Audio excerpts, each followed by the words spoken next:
오늘은 성령 강림 주일이면서 동시에 요한 웨슬레 회심 주일입니다. 요한 웨슬레는 목회자의 가정에서 태어나요. 아버님이 목사님, 그리고 그는 옥스퍼드 대학을 나오면서 그 대학 캠퍼스 안에서 홀리 클럽이라고 하는 클럽을 만들어 성경을 연구합니다. 37살에는 미국 조지아주로 선교를 떠나요. 선교사로. 그런데 2년 만에 실패하고 돌아오게 됩니다. 그가 1738년 5월 24일 저녁 8시 45분 올더스케이시라고 하는 곳에 모라비안 교도들이 예배를 드리는 그 현장에 가게 됩니다. 예배를 인도하는 사람이 로마서 서문을 읽고 우리가 그리스도를 믿을 때에 하나님께서 우리 마음에 변화를 주십니다 라고 할 때 그때에 성령께서 요한 웨슬레의 마음속에 충만히 임하십니다. 그래서 그는 거기서 성령의 임재를 경험하면서 완전한 구원을 체험하게 되어지는 거예요. 그리고 그 이후에 53년 동안 그는 세계는 나의 교구다. 그래서 영국뿐만 아니라 세계를 다니며 복음을 전해. 여기서 이제 감리교회, 성결교회, 순복음교회, 나사렛, 구세군 이런 교단들이 여기서 나오게 되어집니다. 여러분, 목사의 아들이었는데 옥스퍼드 대학에서 홀리클럽 성경 공부반을 만들어 성경을 공부했는데도 왜 그는 선교에 실패할 수밖에 없었을까요? 예수님을 아는 것과 예수님을 인격적으로 만나는 것은 다른 것입니다. 예수님이 나의 주인이 돼서 그래서 내 뜻대로가 아니라 예수님의 뜻대로 살아가는 이 삶이 우리의 삶이 될 때에 그 삶은 영향 있는, 능력 있는, 약동하는 그런 신앙이 되는데 나와 여러분 모두가 아는 예수가 아니라 경험되어진 예수, 그렇게 되어지기를 주의 이름으로 축원합니다. 용서의 힘이라는 책을 김홍기 님이 썼습니다. 이 책 제목 그대로 용서는 막강한 힘이 있습니다. 여러분, 저는 이 책 제목을 보면서 누구를 떠올렸나 하면은 요셉을 떠올렸어요. 요셉이 어떻게 됐지요? 이복 형들에게 팔려 애굽의 노예로 팔려가요. 그리고 누명을 쓰고 감옥에 갇혀요. 그런데 하나님의 은혜로 애굽의 총리가 됩니다. 그런데 원수는 외나무 다리에서 만난다고 세상의 인신매매범인 자기 이복형 10명과 만나게 돼요. 한 사람은 총리가 되고 이 사람들은 이제 곡식을 사러 오게 됩니다. 원수를 갚을 수 있는 최적의 기회예요. 그런데 요셉이 어떻게 하고 있지요? 창세기 45장 5절에 보니까 당신들이 나를 이곳에 팔았다고 해서 근심하지 마소서, 한탄하지 마소서, 하나님의 생명을 구원하시려고 나를 당신들보다 먼저 보내셨나이다. 아멘. 요셉이 뭐 하고 있어요? 형들을 용서하고 있어요. 그래서 아버지도 초청하고 형들의 가족들을 다 초청해서 애굽의 고센 땅에서 살도록 그렇게 해줘요. 그런데 아버지가 돌아가셨네. 형들이 또 염려, 근심, 걱정해요. 아버지 때문에 잘 해줬는데 아버지가 돌아가셔서 혹시 우리에게 보복하지 않을래나. 그래서 와서 이야기합니다. 이게 이제 창세기 50장 15절 이하의 내용인데, 당신의 아버지가 돌아가시기 전에 명령하여 이르시기를, 17절입니다. 너희는 이같이 요셉에게 이르라. 내 형들이 내게 악을 행하였을지라도, 아버지가 다 알고 있어요 이미. 이제 바라건대 그들의 허물과 죄를 용서하라 하셨나니 당신 아버지 하나님의 종들인 우리 죄를 이제 용서하소서 하매, 요셉이 그들이 그에게 하는 말을 들을 때에 울더라. 아멘. 요셉이 형들의 이야기를 들으며 울어요. 옛날 생각도 나고 죄 지은 사람의 안타까운 모습도 생각이 되고, 그러면서 이렇게 이야기합니다. 형들에게 19절에서 21절, 요셉이 그들에게 이르되 두려워하지 마소서, 내가 하나님을 대신하리이까. 당신들은 나를 해하려 하였으나 하나님은 그것을 소원으로 바꾸사 오늘과 같이 많은 백성의 생명을 구원하게 하시려 하셨나니 당신들은 두려워하지 마소서, 내가 당신들과 당신의 자녀들을 기르리이다 하고 그들을 간곡한 말로 위로하였더라. 아멘. 여러분, 요셉에게서 뭘 볼 수 있어요? 용서예요. 용서의 힘을 보게 되어집니다. 이 이야기를 들을 때에 형들과 그 자손들이 어떤 생각을 했을까요? 하나님 감사합니다. 우리는 요셉이 미워서 팔아버렸는데 하나님께서 그 요셉을 세계의 최열강 강국 애굽의 총리가 되게 하시고, 그리고 하나님께서 요셉의 마음의 그릇을 크게 하셔서 우리의 모든 죄를 다 덮어주고 우리의 자손들까지도 다 챙겨주고, 하나님 감사합니다. 그런데 여러분, 아버지는 어떻겠어요? 이 스토리를 다 알게 되잖아요. 알고 있는데 세상에 요셉이 그걸 다 덮고 다 용서하고, 하나님 어떻게 내게 그런 아들을 주셨어요? 믿음으로 살아가고 먼저 하나님을 생각하고, 내가 하나님을 대신할 수 있습니까? 염려하지 마세요. 하나님께서 그런 방법을 통해 이 땅의 흉년을 구원하시기 위해서 그렇게 하신 것입니다. 아버지, 그뿐만 아니라 그 주변에 이 이야기를 듣는 모든 사람들이 하나님. 그런데요, 중요한 것은 본인 자신이에요. 여러분, 요셉이 형들을 용서할 때에 누가 축복이 돼요? 큰 축복이 자기가 되는 거예요. 내가 용서하지 않으면 내가 나를 다치게 만드는 거예요. 그런데 내가 다 털어놓고 용서하니까 내가 자유를 얻게 되는 거예요. 내가 행복해지는 거예요. 내가 복을 줘요. 또 하나 중요한 것은 하나님이 그 모습을 보고 계세요.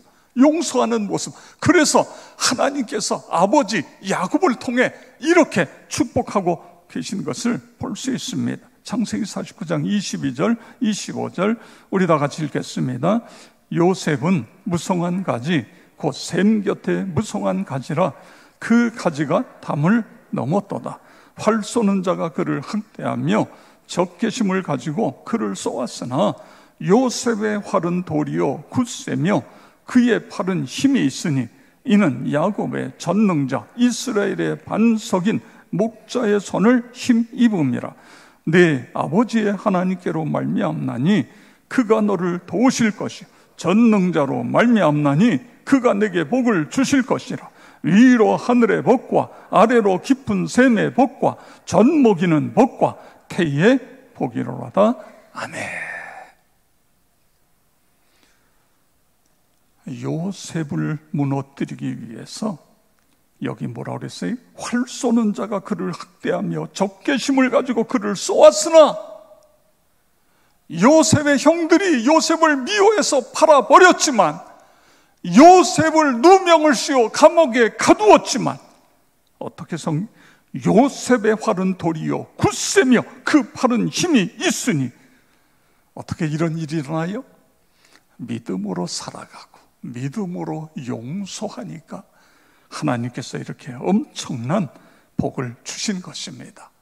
여러분, 다윗도 보세요. 사울 왕을 용서하니까 어떤 일이 일어나요? 통일 왕국, 피 한 방울 흘리지 않고 통일 왕국을 이루어요. 대제국을 건설하는 거예요. 이게 용서의 힘. 여러분에게도 이런 은혜가 있기를 축복합니다. 자, 그렇다고 한다면 우리가 기억할 것은, 하나님은 어떤 분이세요? 우리의 하나님 아버지는 용서하시는 분이시다 믿으시기 바랍니다. 그렇습니다. 우리가 믿는 하나님은 용서의 하나님이세요. 예수님 기도하실 때 이렇게 기도하라. 어떻게 해요? 마태복음 6장 12절에 보니까 우리 죄를 사하여 주시옵고, 그분은 우리의 죄를 사하시는 분, 그래서 그분 앞에 엎드려 기도할 때 우리의 죄를 사하여 주시옵고 이렇게 기도하라 말씀하고 계신 것입니다. 시편 103편 8절에서 14절에 보면 여호와는 긍휼이 많으시고 은혜로우시며 노하기를 더디하시고 인자하심이 풍부하시도다. 자주 경책하지 아니하시며 노를 영원히 품지 아니하시리로다. 우리의 죄를 따라 우리를 처벌하지 아니하시며 우리의 죄악을 따라 우리에게 그대로 갚지 아니하셨으니 이는 하나님이 땅에서 높음이 그의 경외하는 자에게 그의 인자하심이 크심이로다. 동이 서에서 먼 것 같이 우리의 죄가를 우리에게서 멀리 옮기셨으며, 우리 다 같이 동이 시작. 동이 서에서 먼 것 같이 우리의 죄가를 우리에게서 멀리 옮기셨으며. 할렐루야. 무슨 이야기입니까? 용서, 깨끗하게 용서하시는 하나님. 우리가 무슨 죄를 졌든지 전혀. 여러분, 탕자의 비유를 보세요. 오늘날로 이야기하면 수십억, 수백억 아버지로부터 물려받은 그 엄청난 재산을 가지고 주색에 사로잡혀 다 탕진하고 알거지가 됐어요. 그런데 이 아들이 어디로 가요? 아버지에게 와요. 왜 와요? 아버지는 용서하시는 분이라는 걸 믿었기 때문에 아버지에게 오는 거예요. 그리고 아버지는 그 죄를 다 용서하시잖아요. 그분이 우리의 하나님 아버지. 할렐루야. 그것을 예수님은 이 비유를 통해 우리에게 말씀해주고 계십니다. 용서하면 예수님입니다. 예수님의 십자가의 사건이에요. 누가복음 23장 34절에 보세요. 이에 예수께서 이르시되 아버지여 저들을 사하여 주옵소서. 자기들이 하는 것을 알지 못함이니이다. 아멘. 그리고 오른편에 있는 강도에게 43절에 예수께서 이르신 내가 진실로 너에게 이르노니 오늘 내가 나와 함께 낙원에 있으리라 하시니라. 아멘. 뭐지요? 용서하시는 주님. 그렇습니다. 성도 여러분, 내가 믿는 하나님은 우리가 어떤 죄를 졌든지 하나님 앞에 나와서 그 죄를 다 고하면 용서하신다. 이 하나님을 여러분 믿으시기 바랍니다. 그러면 그 하나님을 믿은 다음에 어떻게 돼요? 우리가 하나님 앞에 나와 죄를 고백해야 돼요. 그러면 하나님께서 용서해 주시는 것. 그렇습니다. 인간은 너나 할 것 없이 다 죄인이에요. 로마서 3장 23절에 보면 모든 사람이 죄를 범하였음에 하나님의 영광에 이르지 못하더니 아멘. 모든 사람이 다 죄를 범하였다. 누구나 다 죄인이다. 그렇습니다. 신약 성경에 죄라는 단어가 170번 이상 나오는 거예요. 너나 할 것 없이 다 죄인입니다. 그리고 이 죄의 결과는 사망이고, 죄의 삭은 사망이고, 그리고 죄의 결과는 사탄 마귀에게 예속되는 거예요. 요한일서 3장 8절에 보면 죄를 짓는 자마다 마귀에게 속하나니 여러분 믿으시기 바랍니다. 죄를 짓고 회개하지 않으면 상상할 수 없는 고통이 따르는 거예요. 아픔이 따릅니다. 그래서 다윗이 죄를 짓고 고백하지 않으면서 본인이 고통 속에 부르짖은 내용이 시편 32편 3절 4절에 내가 입을 열지 아니할 때에 회개하지 않을 때에 종일 신음함으로 내 뼈가 쇠하였나이다. 주의 손이 주야로 나를 누르시오니 내 진액이 빠져서 여름 가뭄에 마름같이 되었나이다. 아멘. 38편 3절 주의 진노로 말미암아 내 살에 성한 것이 없사오며 나의 죄로 말미암아 내 뼈에 평안함이 없나이다. 그리고 4절부터 8절까지 계속 이런 이야기. 죄의 짐이 너무너무 무거워서 너무 고통스럽습니다. 허리에는 열기가 가득하고 내 살에는 뼈가 성한 것이 없고 마음은 상하고 불안하여 신음 속에 있나이다. 너나 할 것 없이 우리 모두는 죄인이라는 사실이에요. 그럼 이 죄 문제 어떻게 해야죠? 그 문제를 하나님께 가지고 나와서 회개하는 겁니다. 죄를 자복하는 거예요. 자백하는 거예요. 예수님, 우리 죄를 사하여 주시옵고 그렇게 기도하라. 이게 뭐예요? 그 죄를 하나님께 가지고 나와서 자백해라, 그런 말씀인 것입니다. 요한일서 1장 9절에 보면 만일 우리가 우리 죄를 자백하면 그는 미쁘시고 이로우사 우리 죄를 다 사하시며 우리의 모든 불의를 깨끗하게 하실 것이요. 아멘. 여러분, 예수 믿는 사람과 믿지 않는 사람의 차이 여러 가지 있습니다. 그런데 그 중에 하나는요, 예수를 믿는 사람들은 죄를 지으면 성령께서 그 마음에 거하시면서 탄식을 하는 거예요. 그래서 그 죄를 고백하도록 해요. 회개하도록 해요. 회개함으로 말미암아 다시 하나님과의 교제, 하나님과의 교통이 회복되도록, 친밀함이 다시 이게 놀라운 거예요. 예수 믿지 않는 사람들은요, 죄를 지으면서도 그게 죄인 줄조차 느끼지를 못해요. 그런데 예수 믿는 사람들은 죄를 지으면 아차, 내가 또 실수했구나, 내가 죄를 지었구나, 그러면서 성령께서 우리 안에서 회개하다. 만약 이게 안 된다면 그 신앙은 병든 신앙입니다. 죄를 지으면서도 감각이 없다, 그건 병든 거예요. 죄를 졌을 때에 아픔이 있고 고통이 있고 그래서 회개하게 돼요. 이게 정상적인 거다. 자, 그 다음에 이게 이제 횡적인 것입니다. 하나님과 나와의 관계, 회개를 통해서 죄 용서함을 받는 것. 그 다음에 해야 할 일이, 죄 용서받은 그리스도인은 횡적인 것입니다. 다른 사람들과의 관계에서 그들의 허물을 덮어주는 거예요. 용서하는 거예요. 너무너무 중요한 것입니다. 우리가 죄 용서함을 받은 자로서 다른 사람을 죄를 용서한. 그래서 예수님이 주기도문에서 이렇게 말씀하세요. 12절에 우리가 우리에게 죄 지은 자를 사하여 준 것 같이 죄 용서를 받은 사람이 나아가서 다른 사람의 죄를 용서해주고 이 기도를 하라, 그런 말씀인 것입니다. 14절 15절 다 같이 함께 읽겠습니다. 너희가 사람의 잘못을 용서하면 너희 하늘 아버지께서도 너희 잘못을 용서하시려니와 너희가 사람의 잘못을 용서하지 아니하면 너희 아버지께서도 너희 잘못을 용서하지 아니하시리라. 아멘. 그렇습니다. 기독교는요, 용서의 종교, 사랑의 종교인 것입니다. 이 두 가지가 잘 될 때에 결국은 우리가 하나님께 용서받고 용서하는 사람, 이게 기독교인의 정의, 이렇게 정의를 내릴 수 있어요. 마태복음 18장 35절에 보면 너희가 가까운 마음으로부터 형제를 용서하지 아니하면 나의 하늘 아버지께서도 너희에게 이와 같이 하시리라. 아멘. 내가 하나님께 용서받고 성도들, 내 가족을, 내 이웃을 용서하게 되면 용서하지 않으면 기도가 막혀요. 용서하게 되면 기도가, 이게 이제 기도줄이라고 그러죠. 기도줄이 다시 세워지는 거예요. 그뿐만 아니라 그 기도를 통해 능력 있는 그리스도인이 되고 하나님께 귀하게 쓰임을 받게 돼요. 나와 여러분 모두가 그렇게 되어지기를 주의 이름으로 축복합니다.